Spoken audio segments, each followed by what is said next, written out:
coffee break with me. Come and take your coffee break with me. Come and take your coffee. Come and take your coffee. Come and take your coffee break with me.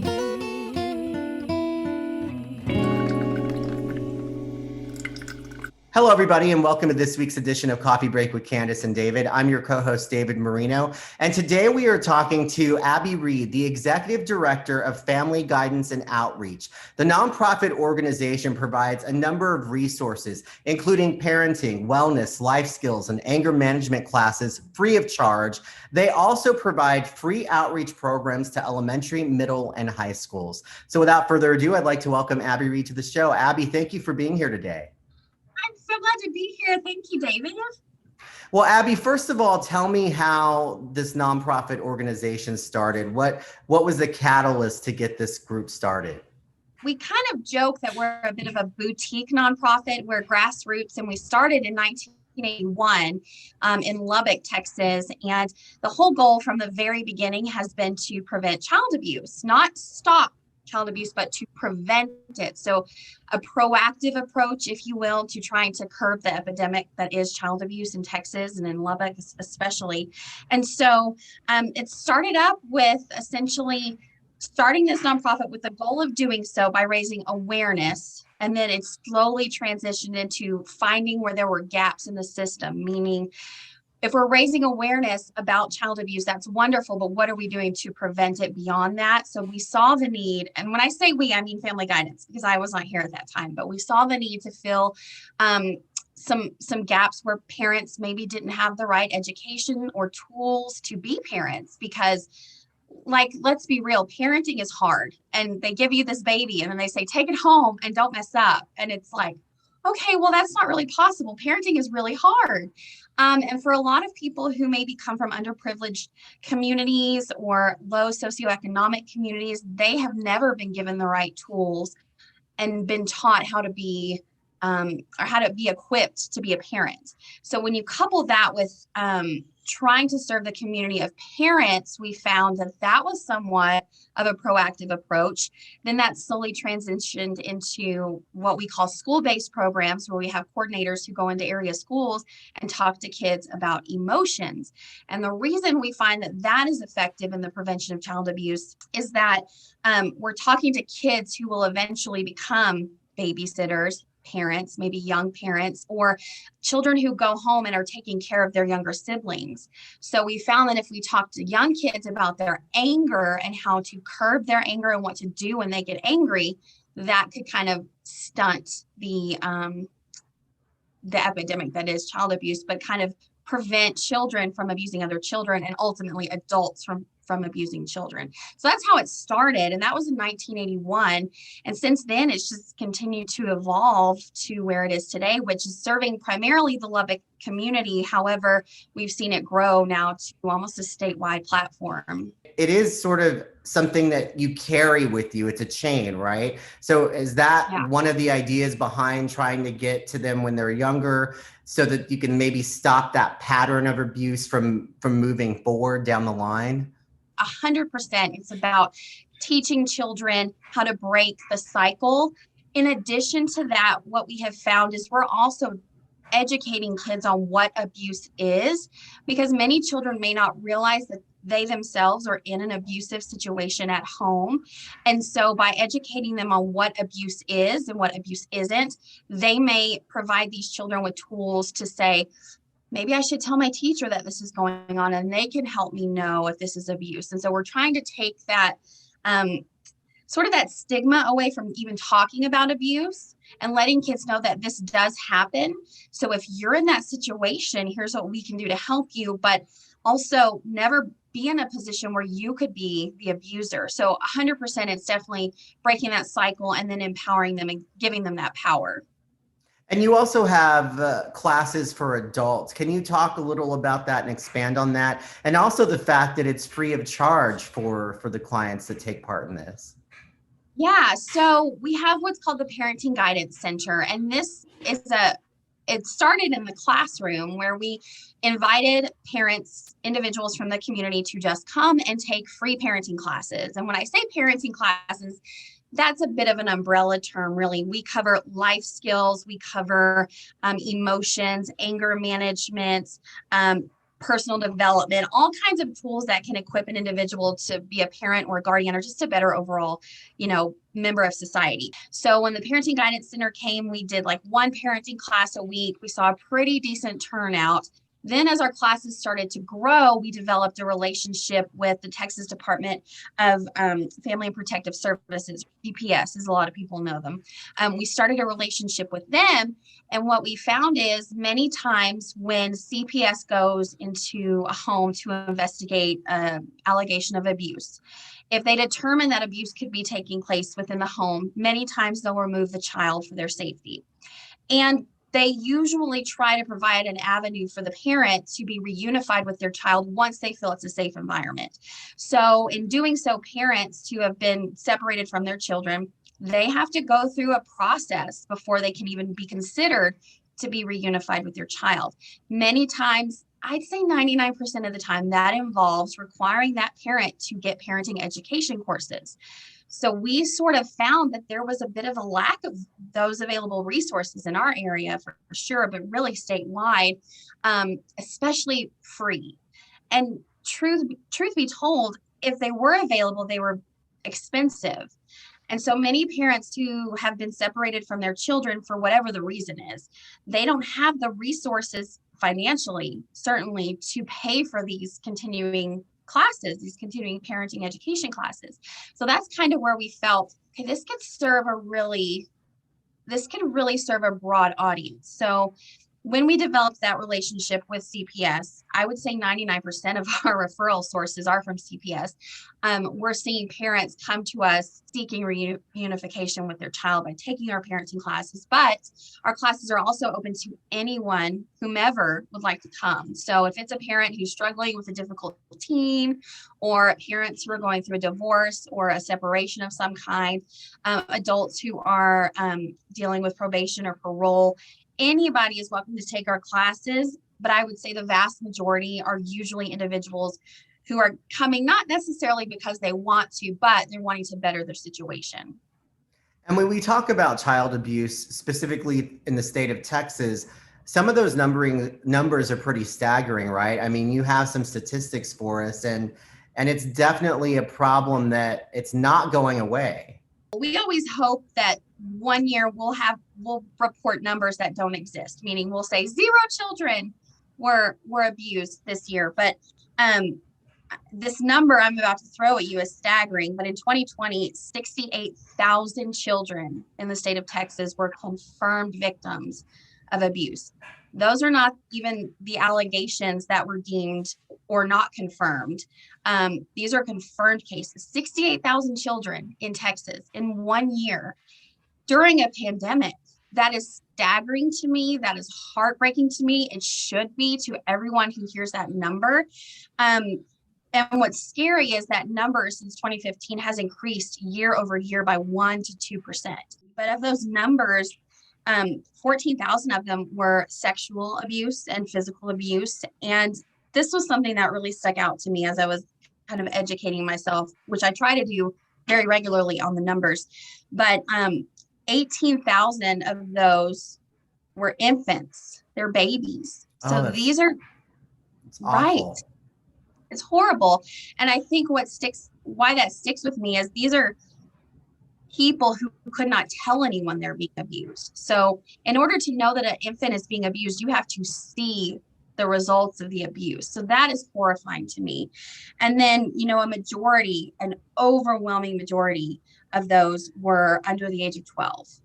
Now, I know that you said that you all are based in Lubbock, but during the pandemic, I think something that we had talked about before we did this interview was that a lot has changed in the nonprofit world in terms of how these different nonprofits are operating, specifically even yours, which in a lot of cases is a positive, because for you all, you figured out during the time that we were in the thick of it, the pandemic, you had to really find different ways to reach out to potential clients or to victims of abuse.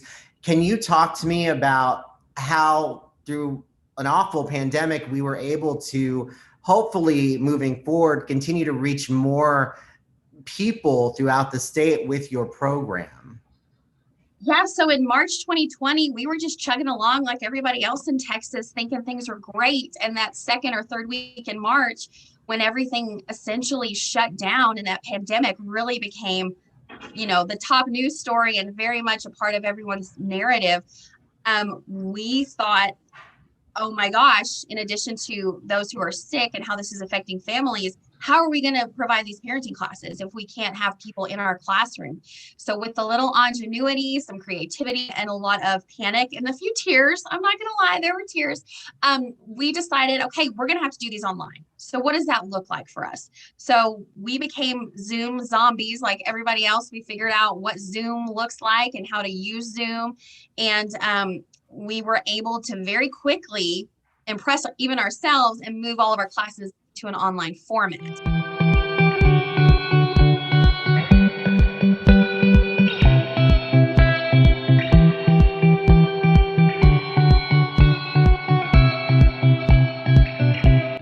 Today, we're going to discuss grief. Does anybody know what grief is? Which we didn't know how that would work. We were averaging anywhere from 15 to 20 people per class. And we thought, okay, maybe we won't have that many online. And the first time we were online, I think we had 3 people, but we were so happy to have reached someone. And then eventually each week, the numbers were increasing until we were having full-blown classes, and we were increasing our numbers exponentially from 2019. So we got really excited about that. And then what we started to see was we were receiving students in our online classroom who were not from the Lubbock area. We had students from Dallas, from New Mexico, from Houston, from Florida, Washington State, Michigan. We started to see students coming from everywhere into our online classroom. And we realized we don't have to limit ourselves to just Lubbock. We can serve anyone who's in need of a parenting class.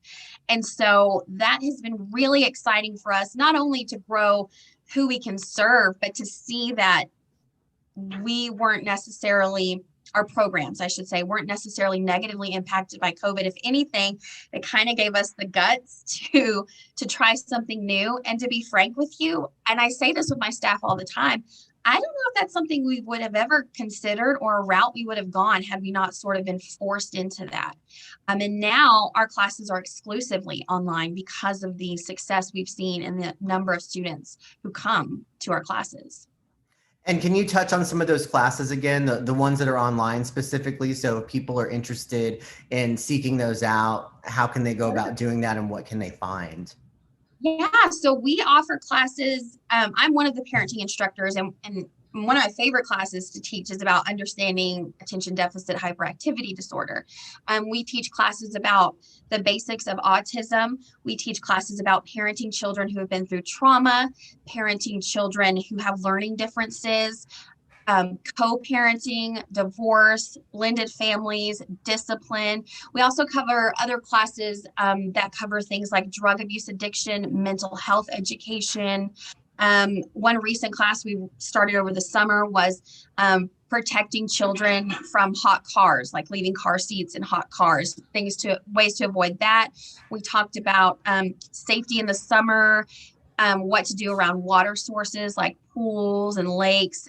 Anything that we felt could educate a parent, just to give them that nudge to learn a little more and to just do better, if you will. And I found through the course of that, I learned quite a bit. I'm a parent myself, and I learned a lot through teaching these courses and becoming certified for these courses, and things that I didn't really think twice about. Additionally, we're also certified through the Love and Logic Institute, which is an organization based in Colorado, and they essentially teach parenting classes aimed at encouraging children to take ownership of any mistakes that they might make and organic consequences, real life consequences, as opposed to me providing the consequence. The child would have an organic, real life consequence from any bad decision they may make. And we also have a clinician who oversees our programs check in every once in a while and make sure what we're doing, that we're doing what we're doing, and we say that we're doing, but making sure that we're being effective in what we're teaching. What kind of success stories have you seen, or what kind of feedback have you gotten from some of the people that have maybe taken part in any of your programming, or maybe even some of the kids that you work with? What kind of stories have you heard? And for you, I'm sure that's what it's all about, right? Making that impact. What's wild is before the pandemic, I taught a few classes here and there. Then when we went online, I just kind of thrust myself into it because I thought, well, I'm not going to force anybody else to teach these online classes if I don't know how to do it. So over the course of the last, I guess we're almost a year and a half, about a year and a half of being online, I've made real relationships with some of these students who come to our class. What's so neat about the online class is there's a level of like protection, right? Like a little bit of anonymity. I'm not sitting next to you, so you can't really judge me. You don't know maybe my story, and I'm not probably going to tell you because you're sitting right next to me, and that's awkward. But in the online space, there's a little bit of a safety net there where individuals are not afraid to share their story and say, hey, I'm here because I messed up, or I'm here because I'm addicted to drugs and I'm trying to overcome that so I can get my kids back.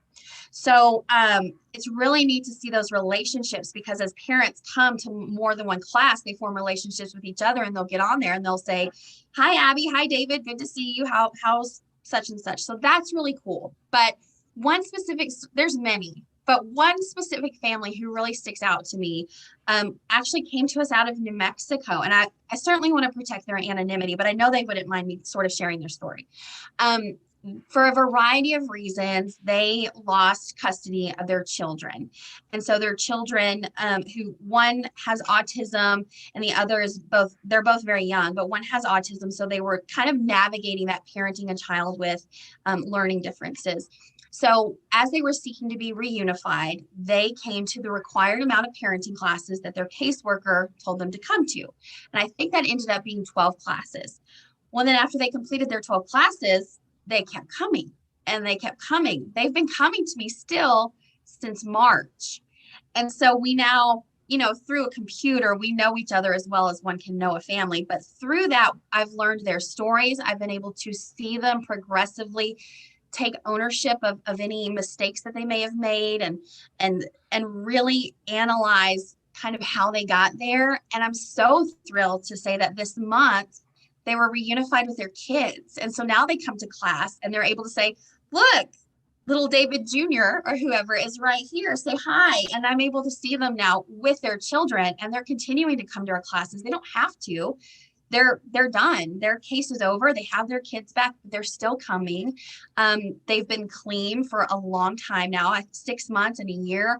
And so it's just really cool to see families who come to us desperate and maybe a little defensive, if we're honest, and don't want to be there, and then get to see them really work the program, do it, and overcome some of the addictions or the hiccups that they faced along the way, getting them to this situation. And now they're with their children and they're still thriving, and their children are healthy and they're healthy. And so I think about that family. I still see them every week when they come to class. They've become special to me, and I don't ever want to pick favorites. They're all my favorites. Nonprofits do rely on, donations and different types of events that you have throughout the year to raise those funds for this programming.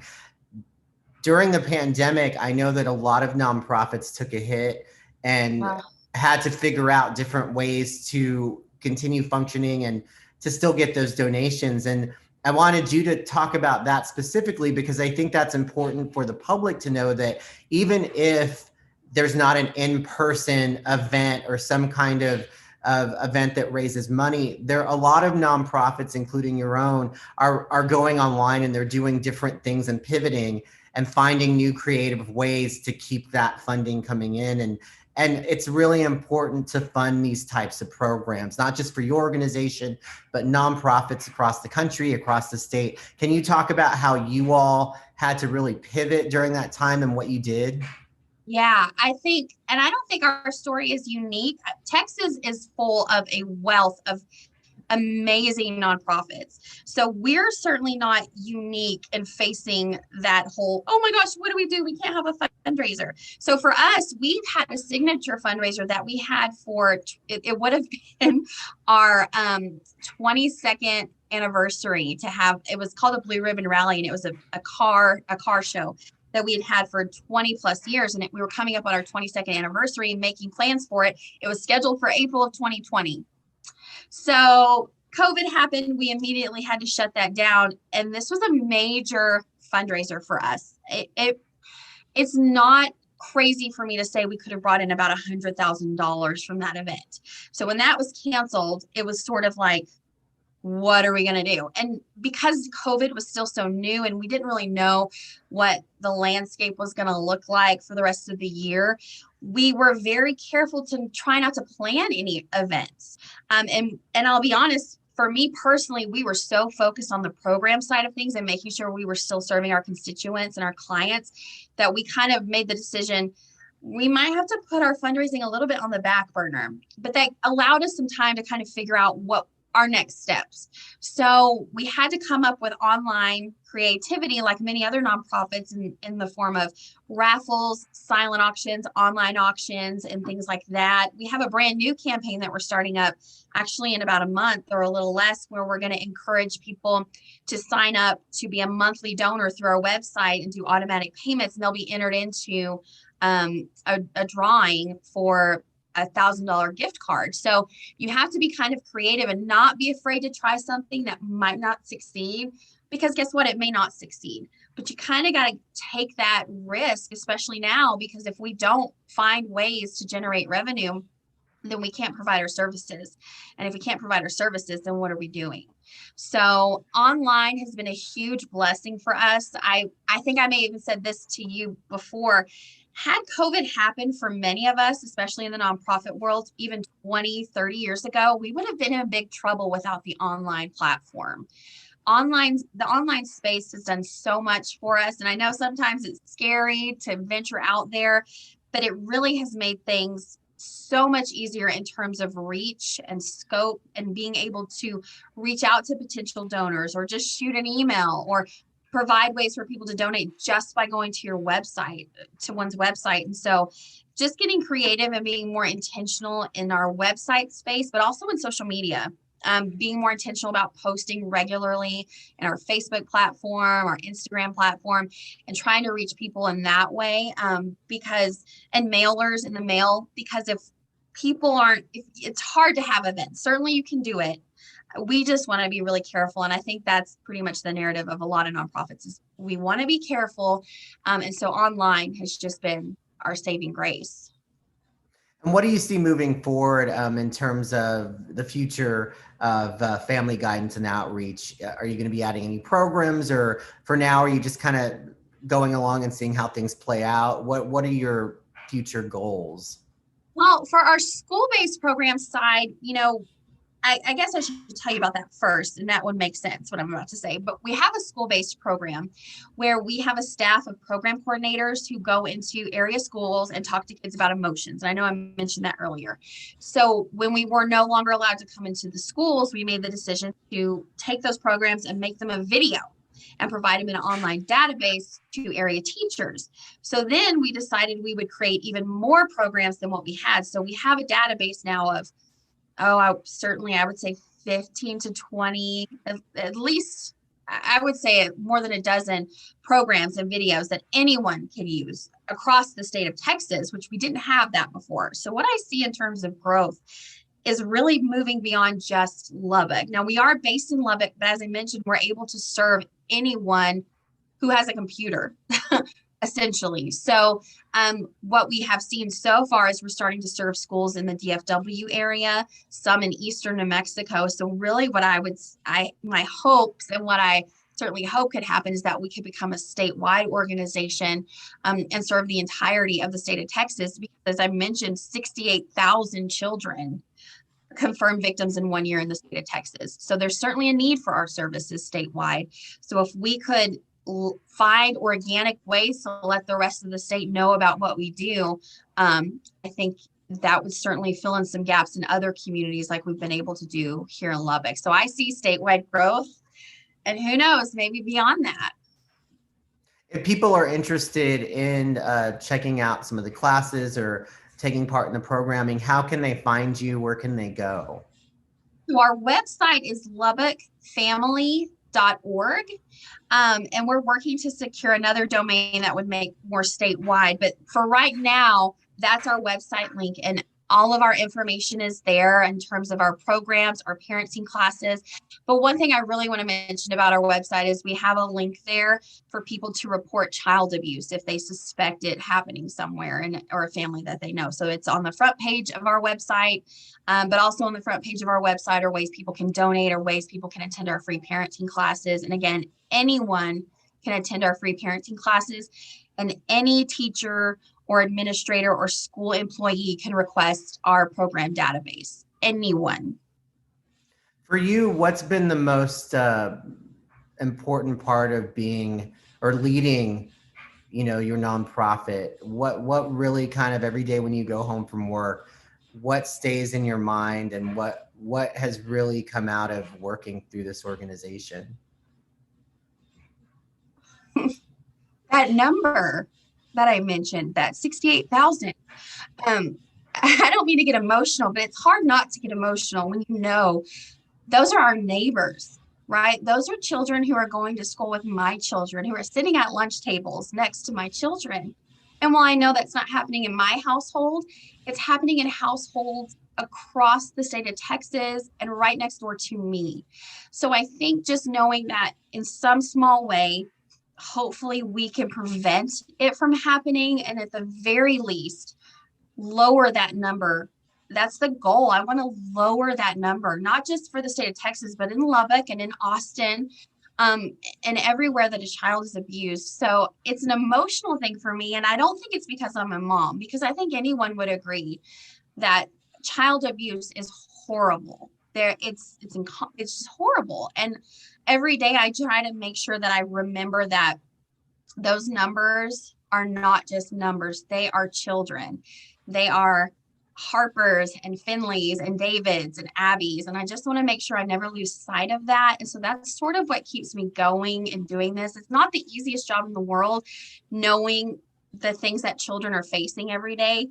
But I also think it keeps me very aware and thankful for the life that I have, but also, believing that we can make differences in homes and families and in children's lives, because ultimately these children are going to be adults in our society, right? And we want them to be productive. We want them to live rich, healthy lives. And if they're victims of child abuse, it's possible, but it's definitely providing trauma that is just so unnecessary that children will then live with through their adult life. And as you mentioned earlier, they could create that cycle of abuse beyond just themselves. And so for me, it's the numbers. That's why I always try to stay focused on the numbers, because those are real children and it's happening every single day.